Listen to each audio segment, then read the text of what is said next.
Madame, Monsieur, bonjour et merci de nous choisir pour un nouveau forum consacré à l'actualité politique du Togo.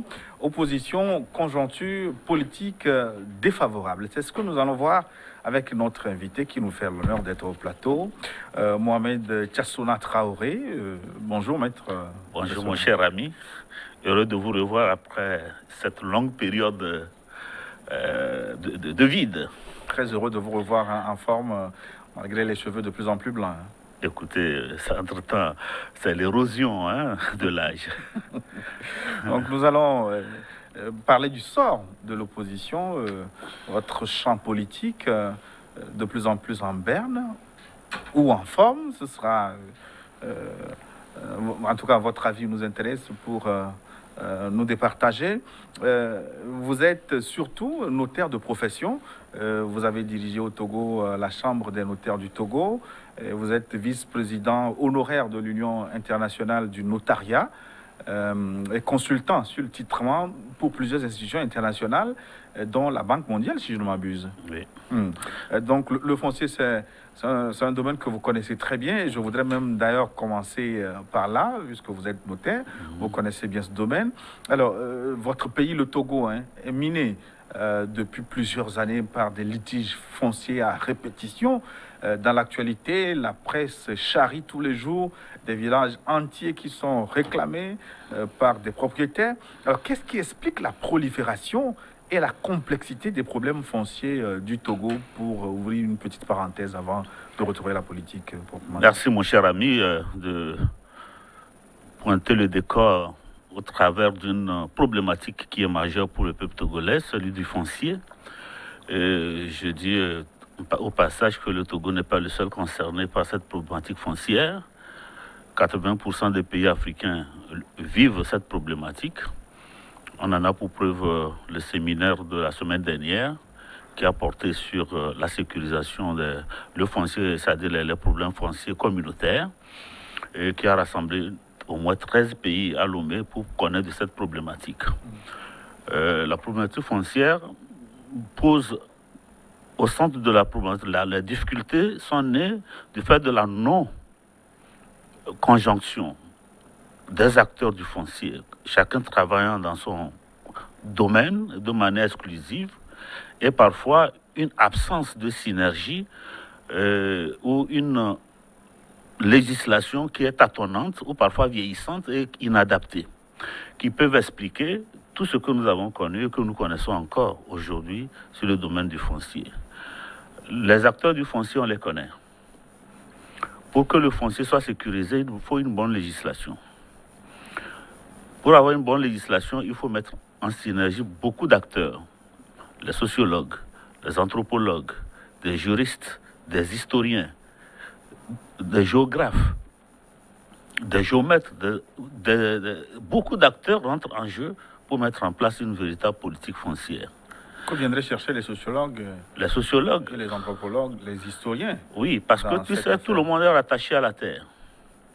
Tout le monde est attaché à la terre. La terre, c'est quelque chose qui nous est commun. Et la façon dont les gens se sont installés dans un milieu donné, leur rapport à la terre, on ne peut pas concevoir une politique foncière sans interroger cette problématique-là du lien entre l'homme et la terre. Vous savez, il y a des guerres qui ont déplacé des populations, qui sont venues s'installer quelque part. Elles ont préparé, elles ont occupé des superficies, elles se sont implantées là, elles ont mis leurs fétiches, leurs dieux, les petits dieux pendant des périodes, elles ont enterré leurs aïeuls qui leur servent de référents. Tout cela constitue des référents qu'il faut tenir compte dans la mise en place d'une véritable politique foncière. Et puis maintenant, quel est le rapport de l'homme dans le milieu considéré? C'est différent de Je me rappelle en 88-89, j'avais été missionné par la direction de la recherche scientifique pour faire une enquête sur le foncier au Togo en 89. Il y avait plusieurs équipes. C'était le professeur Ninevi qui était à l'époque le directeur de la recherche scientifique. J'avais en charge la région centrale qui m'a mené à Chifama jusqu'à Kambolé. D'un milieu à l'autre, le concept de donation n'est pas le même. Il n'y a pas le même contenu. Pour le français, donner, c'est-à-dire donner, c'est de manière irrévocable un bien sur lequel vous pouvez avoir les 3 attributs de droit de propriété, c'est-à-dire l'usus, le fructus et l'abusus. C'est-à-dire vous pouvez en faire tout ce que vous voulez. Mais dans la compréhension dans nos milieux, donner, c'est tout simplement un droit d'usage. Comme une location. Non, pas location. Vous pouvez l'utiliser. La location est limitée dans le temps. Mais c'est que vous êtes installé, on vous donne la possibilité d'exploiter l'arbre, cultiver, construire votre cabane, y vivre avec vos enfants, transmettre ce bail-là, mais c'est que vous ne pouvez pas le vendre. Vous comprenez? Voilà le concept de donation dans nos populations. Et pour eux également, dans les populations, la terre n'appartient pas à une personne. C'est un bien collectif. Ça appartient à toute la collectivité. Donc, il faut quand même, selon les milieux considérés, dans certains milieux, ce qu'on appelle le chef canton, c'est celui qui gère les affaires courantes, qui gère les litiges, qui fait qu'il y ait harmonie dans la localité. Mais à côté du chef canton, ou du chef du village, ou du chef du quartier, il y a ce qu'on appelle des chefs de terre. Leur spécialité, c'est eux qui doivent pouvoir déterminer comment entrer en possession d'une portion de terre et pour quelle période et pour quel usage. Donc tout cela, c'est des questions d'ordre anthropologique. Donc vous ne pouvez pas mener une réforme foncière si vous n'interrogez pas toutes ces réalités-là pour les incorporer dans la dynamique de réforme foncière. Donc c'est beaucoup plus complexe que ça. Donc pour synthétiser, le problème vient du fait que pendant longtemps, le foncier a été l'apanage des seuls acteurs, géomètres et juges, entre guillemets. Non, les juges n'interviennent pas dans la problématique foncière. Ils interviennent plutôt dans... Quand il y a litige. Quand il y a litige. Ça a été plutôt une affaire de techniciens, des ministères, qui parfois même, je vous donne un exemple, en 2003-2004, ou 2006-2007, il y avait le PNUD a initié l'appui. Le programme des Nations Unies pour le développement. Un appui au Togo dans la réforme de la justice, au titre desquels il y a la problématique foncière. J'ai eu la chance à l'époque de faire partie de la commission nationale qui doit pouvoir discuter de toutes ces problématiques-là. La première commission qui a été mise en place, on était dedans, il y avait les notaires, il y avait les magistrats, il y a les juges et certains avocats. Mais à la dernière minute, pour connaître de ce litige-là, nous tous, on nous a mis de côté. Tout ce qui est comme acteur du notaire, c'est devenu une affaire de techniciens du ministère de l'urbanisme et du cadastre, qui croient qu'ils sont les seuls acteurs du foncier.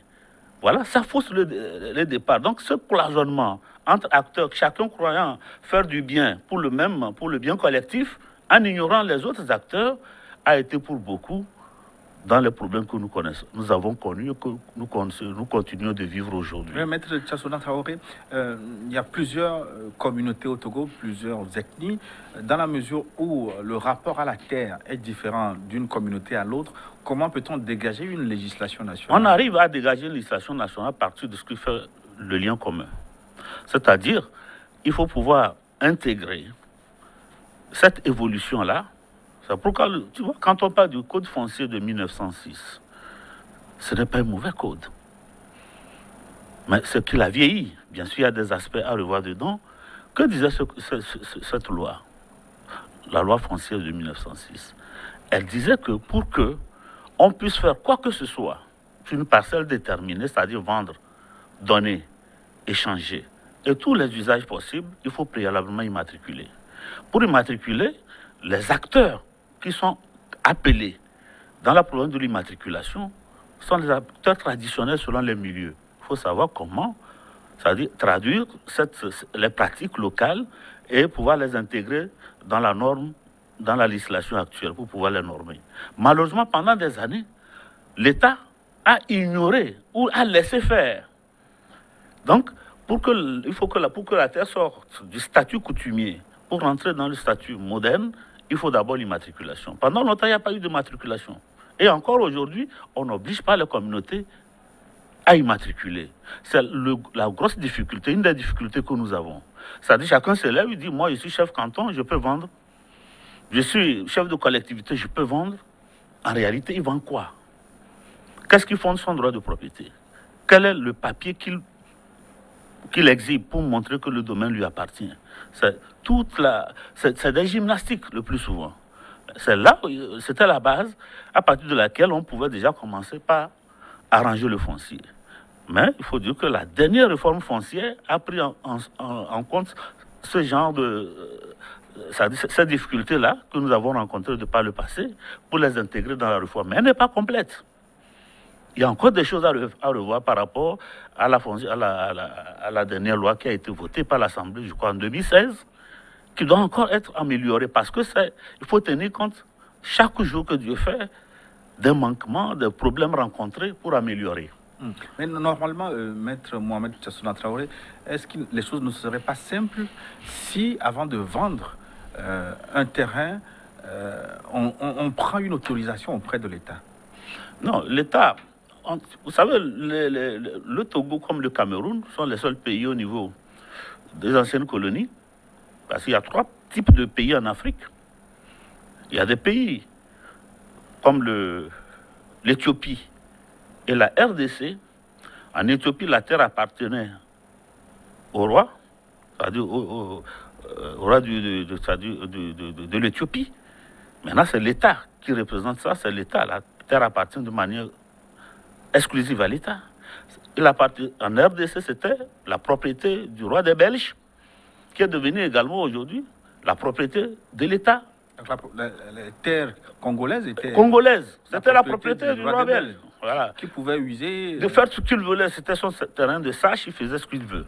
Ah bon? Voilà la première catégorie d'État en Afrique, où les terres appartiennent exclusivement à l'État et tous les autres, vous ne pouvez avoir accès à la terre, à une portion de terre que sur autorisation de l'État. Maintenant, il y a la deuxième catégorie, c'est des pays où l'État est supposé être propriétaire, mais également en concurrence avec les individus ou les collectivités. Mais en dernier ressort, pour pouvoir avoir accès à une portion de terre, ce qu'on appelle les permis d'occuper, c'est le cas du Bénin, la plupart des pays comme la Côte d'Ivoire, le Sénégal, il fallait avoir un permis d'occuper. Quand vous avez un permis d'occuper une parcelle, c'est la mise en œuvre. Lorsque vous aurez fait, construit ou même mis en place ce pourquoi la terre vous a été octroyée, qu'on peut transformer le permis d'occuper en titre de propriété. Alors, la deuxième catégorie. La troisième catégorie, c'est le Togo et le Cameroun, qui étaient des anciennes colonies allemandes avant de passer sous les girons français, où carrément la terre appartient aux collectivités. Nous ne connaissons pas ces histoires de permis d'habiter. Donc pour nous, c'est les collectivités qui sont les propriétaires terriens. Donc l'État est étranger. L'État devient propriétaire. L'État devient propriétaire en tant que puissance par les voies que la loi permet. C'est-à-dire l'État prend sa part lorsqu'il y a des lotissements qui sont faits. Il prend une partie pour faire des rues, ce qu'on appelle les réserves administratives. Il y a également, bien sûr, qu'il y a ce qu'on appelle le domaine privé de l'État. Par exemple, les rivages des fleuves, le rivage de la mer, c'est-à-dire la première partie, jusqu'à un certain nombre de mètres, ça appartient à l'État, qui relèvent du domaine privé de l'État. Il y a certaines forêts classées qui relèvent du domaine de l'État. Mais en dehors de cela, le reste, c'est les collectivités qui en sont propriétaires. Maintenant, c'est elles qui mettent en mouvement l'accession à la propriété individuelle. Donc, l'État n'est que arbitre, organise cette transmission, cette accession par les individus aux droits de propriété. Donc, c'était la difficulté qu'on a ici. Mais ça ne veut pas dire que dans les autres pays, il n'y a pas de difficulté dans les deux catégories. Il y a également les problèmes sont plus énormes encore. Au Bénin, vous pouvez être propriétaire d'une parcelle que vous habitez pendant longtemps. Beau matin, on vient, on rase tout parce que vous n'êtes pas propriétaire. L'État est supposé être propriétaire de cette partie. Au Togo, on ne connaît pas ça. On ne connaît pas ça. Donc, c'est des difficultés. Chaque pays connaît des difficultés qui sont spécifiques en fonction du statut du foncier dans chacun de ces pays-là. Maintenant, les litiges sont devenus très très nombreux et complexes. Dans l'actualité, vous avez plusieurs exemples où parfois tout un village occupé est réclamé par d'autres propriétaires. Comment en est-on arrivé là? Oui, ça dit c'est des difficultés qui sont au départ. Ce que nous disons, quelqu'un qui est chef canton ou il se réclame d'une collectivité déterminée qui va vendre tout le village à l'insu de la communauté. Il empoche les fonds, il immatricule le terrain, et un beau matin, le village se découvre être dépossédé de ses terres. Parce que, effectivement, ce qui devait être fait en amont n'a pas été fait. En principe, je remonte, s'il faut remonter plus loin, quand on prend la France aujourd'hui qui est notre référent par rapport à la législation, Napoléon, en arrivant au pouvoir en France, a envoyé des géomètres sur chaque portion de France pour déterminer chaque mètre carré, à qui appartient chaque mètre carré de France. Et il a mis en place le cadastre. Donc, ce qui a permis que le litige foncier en France est quasi nul. Chaque mètre carré en France, on sait à qui ça appartient et lors des transmissions. C'est-à-dire depuis des années, des centaines d'années, qui a été propriétaire, comment ça a été transmis, le fil des transmissions qu'on connaît.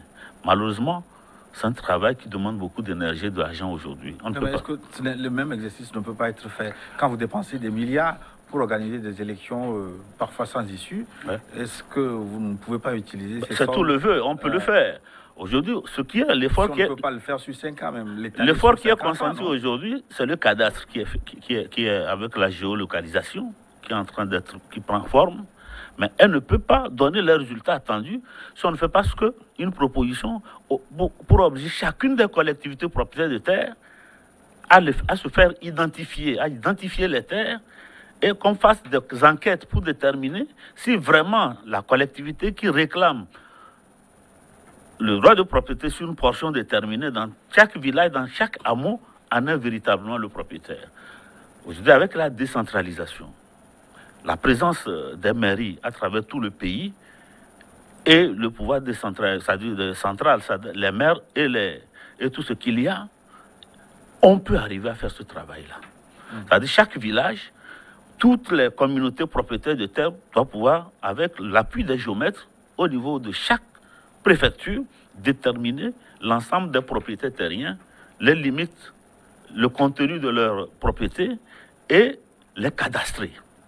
De sorte que, lorsqu'on aura balisé le terrain à ce niveau-là, la géolocalisation qui est en train d'être faite aujourd'hui deviendra facile. Il ne faut pas que demain encore on se retrouve et dit bon voilà, c'est la collectivité là c'est Tchassona, demain c'est Tchassona, la collectivité appartient à Gilles Bocor. C'est compliqué. Donc il faut déjà amener au niveau le plus bas, au niveau du canton, au niveau du village, tous les propriétaires terriens, avec l'appui des mairies, tout cela, à pouvoir s'identifier et déterminer les limites de leur propriété et que cela soit cadastré. Une parenthèse dans la parenthèse, en tant que notaire, comment voyez-vous, est-ce qu'il faut limiter la possession foncière? Parce qu'on voit des individus, un individu parfois posséder 1000 hectares, 2000 hectares. Vous savez, la loi déjà prévu des mécanismes, mais qui ne sont pas souvent utilisés. Ce qu'on appelle l'expropriation pour cause d'utilité publique. Comment? C'est-à-dire que tu peux acheter, tu dis que tu as acheté, mais l'État peut, pour des raisons qui lui sont propres, pour des raisons de souveraineté, dit bah, écoutez, moi je te rachète cette terre-là que je mets à la disposition de la communauté. Au prix où l'a vendu, majoré du 10e. C'est-à-dire ça, on met en place une commission qui détermine comment indemniser le propriétaire qui a acquis. Ça, c'est une des pistes. Une autre des pistes qui existe, c'est le remembrement. C'est-à-dire qu'on reprend les terres, on les redistribue. On appelle le remembrement. Il y a également d'autres pistes de solutions que la loi a prévues, mais qui ne sont pas appliquées. Ce qu'on appelle, tu dis, tu as le droit de propriété.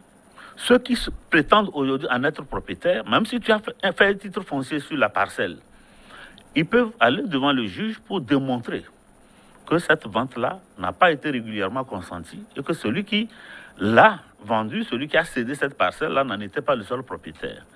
Bien sûr que la jurisprudence aujourd'hui est constante, qu'on ne casse plus le titre foncier, mais il y a également d'autres mécanismes que la loi prévoit, ce qu'on appelle les actions pétitoires. Il y a des actions pétitoires qui peuvent être menées.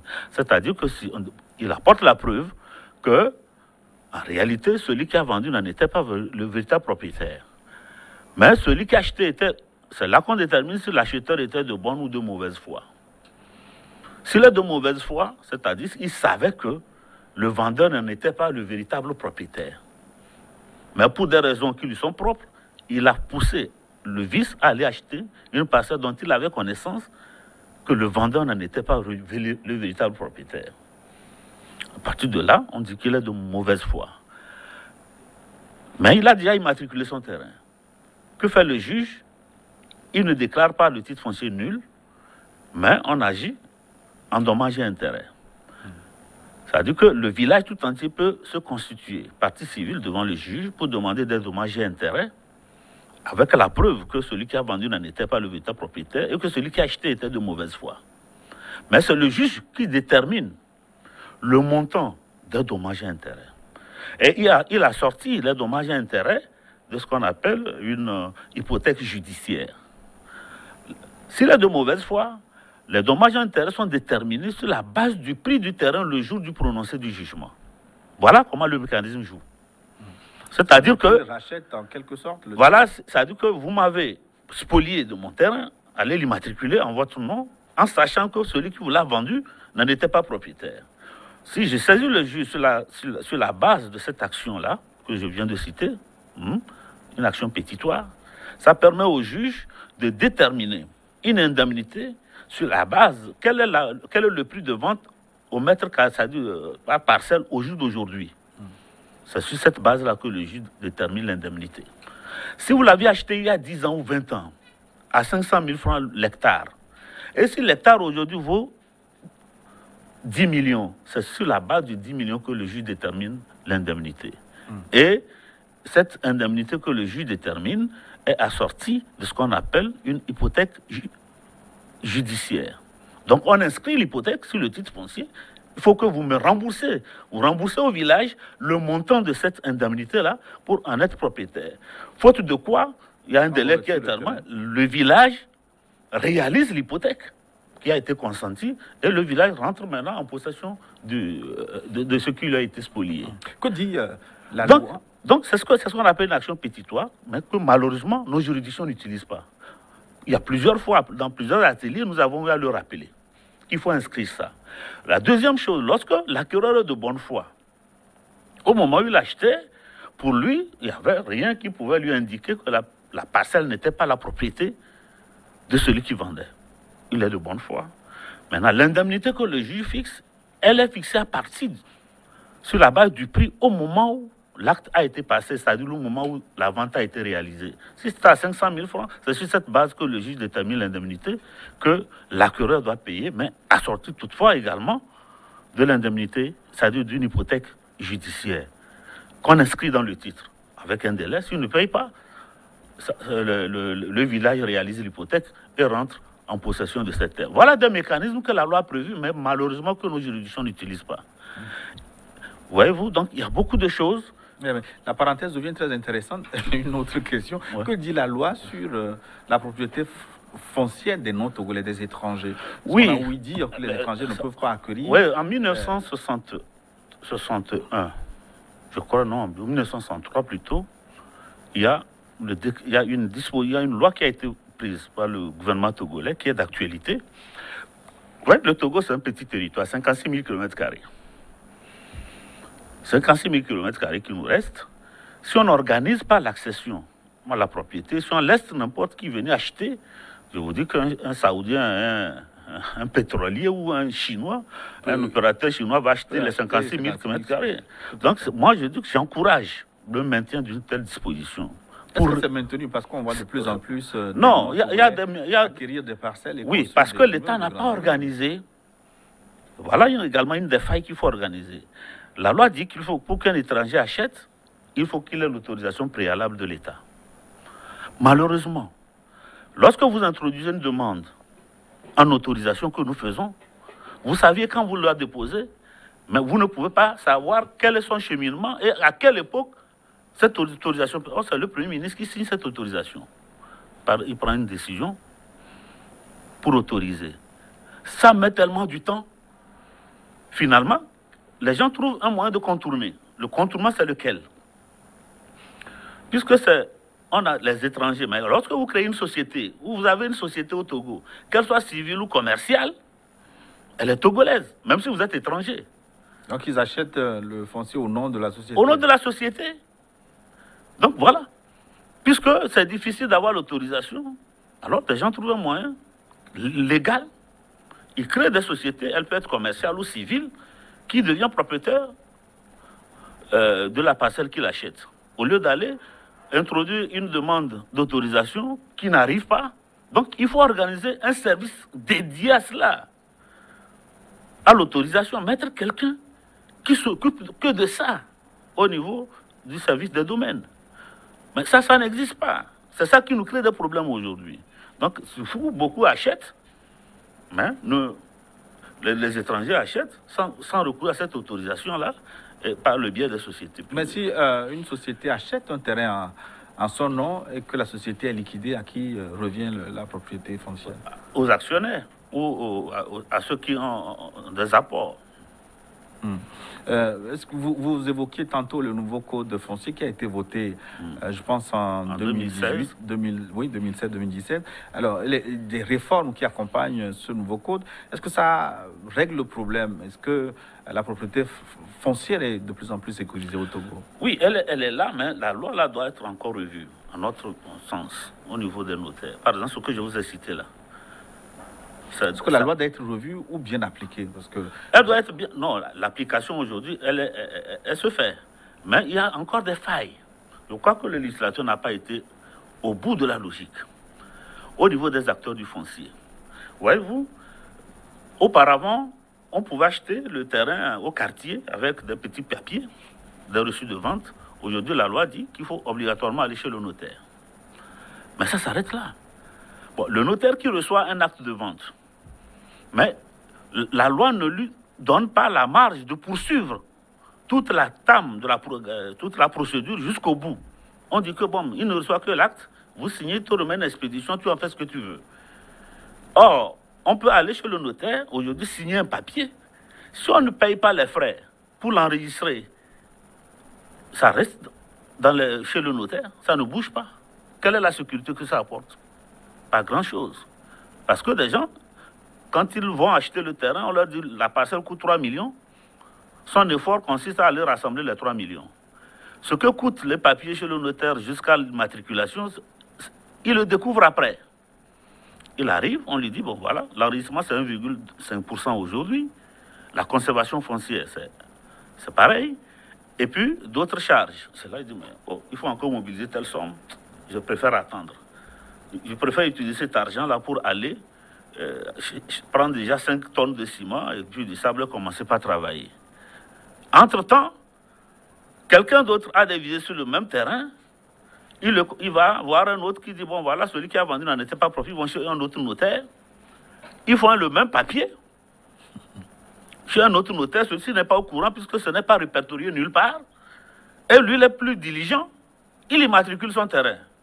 Le temps que Gilles Bocco se rende compte que bon, l'autre a immatriculé le terrain, pendant que lui se gêne à faire les briques, un beau matin, c'est les gendarmes qui arrivent avec un huissier pour demander la cessation des travaux. Donc tout cela doit être on doit pouvoir corriger cela. C'est-à-dire qu'il y a un délai. Lorsque vous allez chez le notaire, il y a un délai d'1 mois pour enregistrer le contrat que vous signez. Il faut rendre ça obligatoire. Que les gens sachent que quand on signe le papier, il faut l'enregistrer. Et que le notaire doit, dans les périodes qui suivent, une période déterminée, pouvoir continuer la procédure, être responsable de la procédure jusqu'au bout. Mais est-ce que les frais de sécurisation foncière ne peuvent pas être appliqués comme une taxe sur les ventes de parcelles? Les frais? Oui, mais tout ce qu'il faut pour immatriculer le terrain, peut-être on le fait sous forme de taxes. Les taxes sont déjà trop nombreuses. Oui, quand vous payez le terrain, ça veut dire que vous avez déjà peut-être 15%, 20% qui correspondent. Non, ça dit c'est le réflexe du Togolais qu'il faut peut-être appeler. Savoir que désormais, avant d'acheter, quand vous allez acheter chez le propriétaire, on vous dit c'est 3 millions, avant de pouvoir payer, il faut aller d'abord chez le notaire pour demander jusqu'au titre foncier combien ça peut me revenir. Mais il paraît que les frais de notariat sont très chers, coûtent la peau des fesses. Non, pas du tout. Le plus important, chez le notaire, aucun notaire, aucun acte de notarié ne dépasse 2% de la valeur. Et plus le montant est élevé, le taux est dégressif. Parce que c'est l'État lui-même qui fixe le tarif d'un notaire. C'est comme le timbre.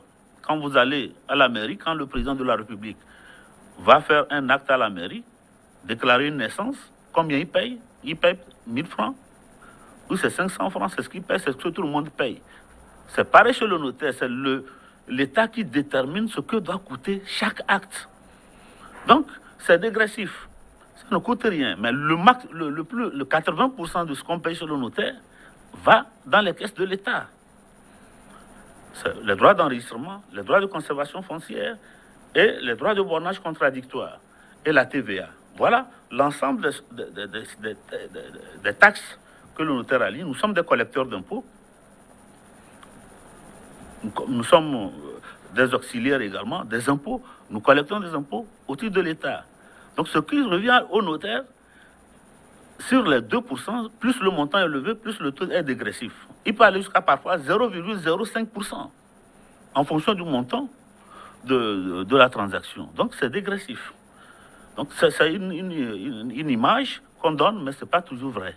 Mais c'est de responsabiliser chaque acteur. Le géomètre doit s'occuper seulement de faire le papier, le plan du terrain. Il ne doit pas s'occuper de ce qui concerne l'immatriculation. Or, au jour d'aujourd'hui, la loi dit au notaire seulement tu fais l'acte, mais la suite de la procédure, ce n'est pas ton problème. Alors, entre le notaire et la conservation foncière, qui devient... Il y a un vide. Il y a un vide. Alors que dans tous les États, celui qui a reçu l'acte doit pouvoir l'accompagner et sa responsabilité est engagée de bout en bout. Mais vous, est-ce que vous êtes assez nombreux si on vous confie cette tâche aujourd'hui? Il y a deux postes. La loi a prévu tout cela. Bien sûr, cette question revient souvent pour dire le notaire n'est pas partout. Comment on fait? C'est vrai. Il y a ce qu'on appelle les dépôts au rang des minutes du notaire. Lorsque vous recevez un acte sous une forme qui n'est pas notariée, vous pouvez l'amener et faire le dépôt au rang des minutes du notaire. Donc, il contrôle cet acte-là pour voir s'il est régulier. Sur l'appui des renseignements qu'il va prendre, l'enquête qu'il mène au niveau du service du cadastre pour voir si vraiment tout est normal, si la personne n'avait pas été cédée à quelqu'un d'autre avant de faire le dépôt et sécuriser la transaction. Donc, il y a la loi prévue cela, ça ne cause aucun problème. Le nombre de notaires n'est pas une difficulté par rapport à ça. Et puis, Dieu merci, avec les jeunes qu'on est en train de former aujourd'hui, bientôt on aura des notaires presque dans toutes les grandes villes du Togo. Donc ça ne nous causera plus de problèmes. Il y aura des notaires établis dans presque toutes les préfectures du Togo très prochainement. Donc bref, pour conclure sur cette longue parenthèse, sur le foncier, beaucoup de problèmes, mais un début de solution. Il y a un début de solution, mais on doit continuer toujours pas légiférer. On doit continuer par légiférer. Et sensibiliser surtout, parce que le problème vient aussi du fait que la population n'est pas sensibilisée. Et puis, il y a des choses qu'on doit pouvoir incorporer. Comment vous pouvez savoir que quelqu'un a frauduleusement acquis votre terrain, vous restez les bras croisés pendant des années, 10 ans, 15 ans, 20 ans, 30 ans, 40 ans, et un beau jour, vous vous levez, vous dites, j'ai saisi le juge pour contester la vente. Non. La loi prévu ce qu'on appelle des prescriptions extinctives de procédure. Lorsque vous avez connaissance que quelqu'un a usurpé votre parcelle ou l'a spolié, il y a un délai, il doit y avoir un délai au cours duquel, à partir de la connaissance de ce trouble-là, vous pouvez saisir le juge pour faire constater le trouble et évincer le troubleur. Mais les gens attendent, parce que peut-être à l'époque où l'autre a occupé le terrain, il n'avait aucune valeur. 15 ans, 20 ans après, c'est Mechamina ou c'est une usine comme Pia aujourd'hui qui s'installe dans la zone d'Adetikopé. Ça devient intéressant. En ce moment, maintenant, maintenant je peux revendiquer ce terrain-là, alors qu'il avait connaissance depuis plus de 30 ans que celui qui a vendu n'en était pas le propriétaire. Donc il y a prescription. On doit pouvoir intégrer dans la nouvelle loi la prescription instinctive. Si on a la preuve que vous aviez connaissance depuis un certain temps qu'il y a trouble et que vous n'avez pas agi, vous devez être déclaré irrecevable. Nous ne peut se prévaloir de sa propre turpitude. Donc ça également, il faut l'intégrer. C'est difficile d'avoir une prescription acquisitive parce que l'ensemble des portions de terre au Togo appartiennent à des collectivités déterminées. Donc on ne peut pas parler de prescription acquisitive, mais au moins la prescription instinctive, on peut l'intégrer au niveau de la nouvelle loi. Intégrer cette procédure que je viens de décrire de manière complète dans la loi pour que les juges soient liés dans la détermination des dommages et intérêts sur la base de la bonne ou de la mauvaise foi de l'acquéreur.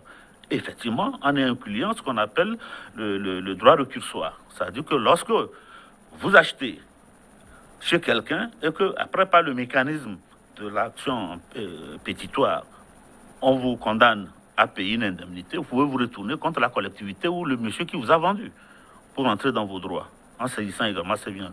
C'est-à-dire le droit récursoire doit exister. Tout cela doit être incorporé au niveau de la loi pour sécuriser le foncier. Et que pour faire pour les Togolais de l'étranger qui se font escroquer régulièrement, ils sont à l'extérieur, ils ne comprennent pas grand-chose du fonctionnement non, ils doivent pouvoir communiquer, ils doivent pouvoir demander des renseignements. Mais quand on est à l'étranger, ce n'est pas aisé. Vous savez, les escrocs partout, ça existe, mais c'est pour ça qu'il y a des lois. C'est pour ça qu'il y a des acteurs. Quand on est à l'étranger, il faut pouvoir, avant de faire une transaction, il faut aller vers ceux qui, les spécialistes, demander leur accompagnement. Un notaire, par exemple. Les notaires, par exemple. Nous sommes là pour ça. Mais vous-même, vous êtes de temps en temps victime de... Oui, ça dit le notaire n'est pas le seul acteur. Parce que quand un maillon, c'est-à-dire que dans la chaîne, il y a plusieurs acteurs. Il y a le service de centralisation des données immobilières, comme le service des domaines et du cadastre qui travaillent ensemble. Ça, c'est le service étatique. À côté, il y a l'aspect géographique, c'est-à-dire les géomètres, tout cela, ce qui doit être fait au niveau de la cartographie. Il faut déterminer au moins l'effort est fait à ce niveau. Et également, celui qui reçoit les actes. La loi dit tous les actes constitutifs ou transfératifs de droit réel immobilier doivent être notariés. Est-ce que tout le monde va chez le notaire? Non. Parfois, on découvre. La dernière fois, moi, c'était hier même, ou bien c'est vendredi. J'allais au service quand un de mes cousins m'appelle avec empressement. Je décore, je dis non. C'est le terrain d'un tel, on est en train de construire. Voilà que la gendarmerie, l'huissier est arrivé pour demander l'arrêt des travaux. Qu'est-ce que tu veux que moi je fasse maintenant, mon frère? Est-ce que vous êtes allé chez un notaire pendant que vous achetez? Il dit non. Il dit bon, voilà les problèmes que nous avons. Donc, on vient à nous lorsque le problème est né.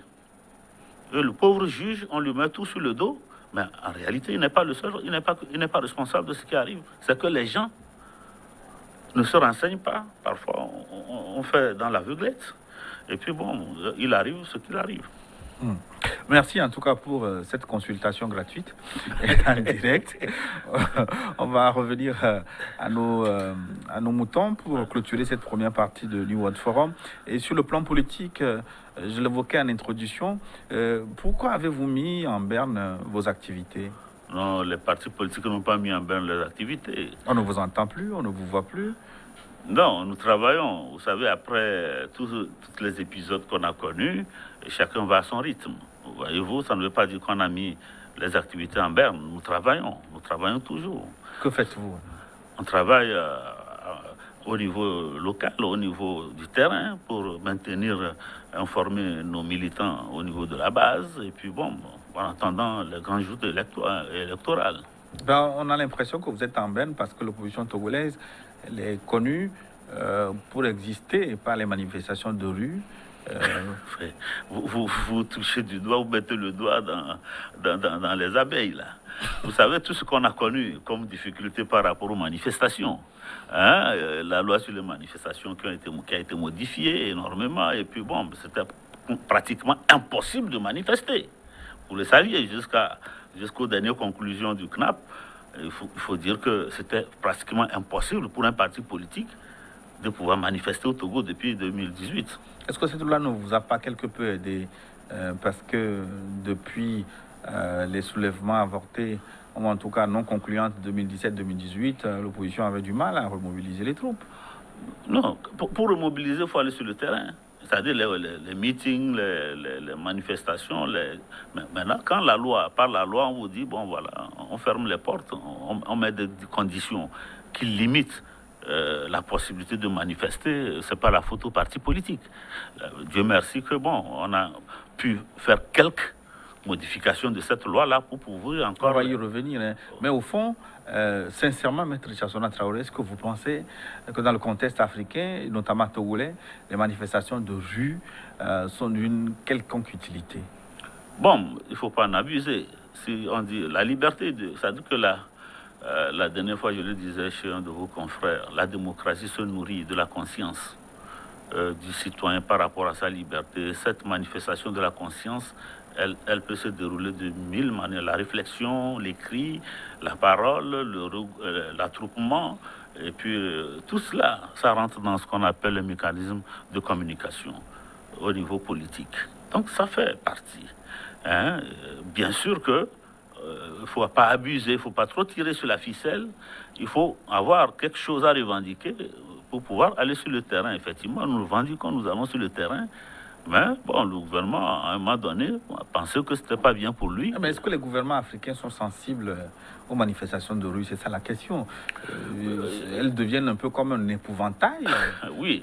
Les manifestations... De peur aux oiseaux. Non, mais elles sont sensibles. Parce que les manifestations sont un signal fort. Que ça ne va pas. Tout ce que craignent les gouvernements africains, moi, à mon sens, ce sont les débordements, peut-être oui, mais des virages vers des insurrections. Non, lorsqu'il y a des gens dans la rue, c'est symptomatique d'une situation anormale. Parce que si c'est normal, personne n'est dans la rue, sauf... Oui, mais c'est interprété aussi comme la vitalité de la démocratie. C'est ça ce que nous disons. Lorsque ça ne va pas, des gens sont dans la rue pour dire que ça ne va pas. Le seul fait que pour les militants d'un parti politique se retrouver en enclos, parler ne suffit pas. Mais il faut maintenant, en plus des militants, il faut des sympathisants, il faut le peuple lui-même qui se retrouve ensemble, en communion, pour dire au gouvernement, on n'est pas d'accord.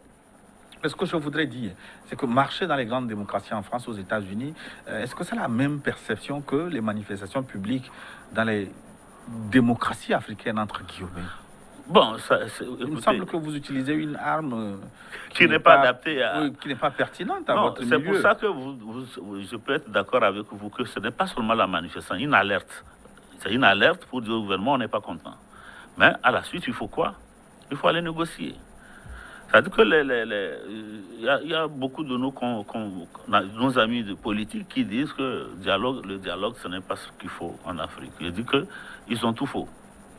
Dans les démocraties comme les nôtres, où nous avons beaucoup de clivages, on a des problèmes, il ne faut pas les nier, problèmes d'ordre existentiel, on a des problèmes sociaux, on a des problèmes économiques, on a des problèmes d'ordre même des clivages nord-sud, ethniques, tout cela. Mais si vous ne voulez pas négocier, allez à la table de négociation pour régler l'ensemble de ces problèmes-là. Je ne sais pas où est-ce que vous allez les régler. Dans la rue, on ne peut pas les régler. C'est autour de la table qu'on les négocie et pour obtenir des résultats. Dans les démocraties avancées, le seul dialogue qui soit connu dans les démocraties assumées, c'est le dialogue social entre l'employeur et l'employé. On peut le comprendre, parce que en France, en Amérique, on ne parle pas de dialogue politique. Parce que là, il y a des institutions fortes qui régulent la vie politique. En Afrique, nous sommes en train d'implémenter, d'installer des mécanismes, pour le moment, qui ont du mal à prendre corps. Et à chaque niveau, il faut négocier pour pouvoir avancer. Donc, le dialogue devient un instrument de construction démocratique et non comme un moyen de pression lorsque ça ne va pas. On ne peut pas faire l'économie du dialogue en Afrique. Entre la classe politique, le dialogue reste un instrument fort pour pouvoir avancer. Celui qui dit qu'il peut obtenir autre chose, c'est-à-dire des résultats en dehors du dialogue en Afrique, ça peut arriver, mais peut-être, je ne sais pas la proportion de pays dans lesquels on peut obtenir des réformes majeures par la rue. Oui, la question qui me vient tout de suite à l'esprit, au sein de l'opposition togolaise, est-ce que vous savez dialoguer? La question reste posée. Lorsque, mais nous pouvons remercier Dieu que le dernier dialogue que nous avons eu. Vous voulez parler de la concertation nationale des acteurs politiques? Voilà. On va en reparler dans la seconde. Effectivement, lorsque vous venez d'horizons différents, et que lorsque le dialogue a été nécessité par un mouvement de rue ou des blocages comme on a connu en 2018,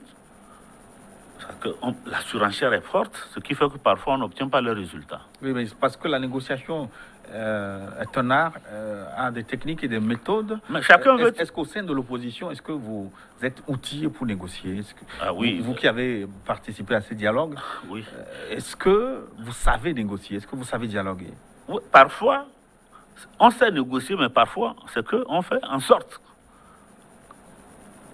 On fait semblant de ne pas savoir négocier parce que parfois chacun veut tirer le drap vers lui pour dire c'est moi qui ai la plus grande revendication parce qu'on lorgne sur le peuple pour dire bon, voilà, je suis le meilleur des opposants, le plus fort des opposants, c'est moi qui...